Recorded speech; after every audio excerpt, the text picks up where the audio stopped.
Welcome to our journey through the book of Luke, chapters 17 to 20. These chapters are rich with teachings, parables, and moments that captivate and challenge us.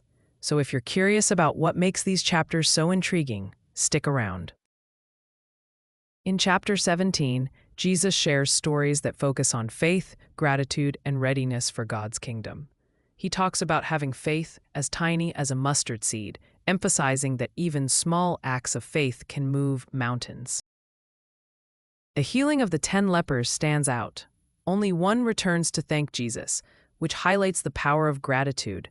Jesus also warns about the coming of the kingdom of God, urging us to be prepared and vigilant. Chapter 18 is full of life lessons. It begins with the parable of the persistent widow, teaching us about the importance of persistence in prayer. Jesus also welcomes little children, saying, "Whoever does not receive the kingdom of God like a child shall not enter it." This shows the value of childlike faith and humility. The chapter further includes the account of the rich young ruler.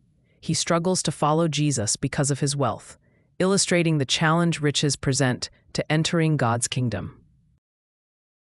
As we move to chapter 19, we meet Zacchaeus, the tax collector, who climbs a tree just to see Jesus.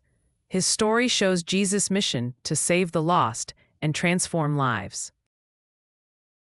Also in this chapter, we find the parable of the 10 minas, teaching about responsibility and stewardship of the gifts God gives us.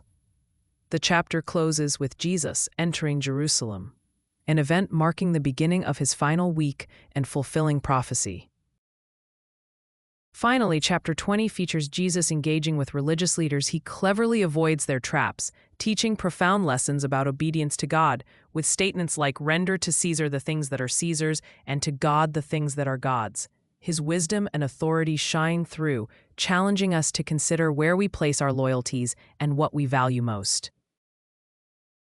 These chapters are a treasure trove of stories, teachings, and encounters that invite reflection on faith, gratitude, humility, and readiness.